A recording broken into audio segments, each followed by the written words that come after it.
Daming isda guys, oh. Ayan, oh. Diba? Gilid-gilid lang. Ayan.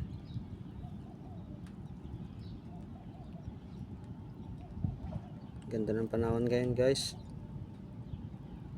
Daming isda. Tapos ito yung aking nahuli, oh. Ayan, 2 piraso. Bubuhayin ko to guys. Ayan.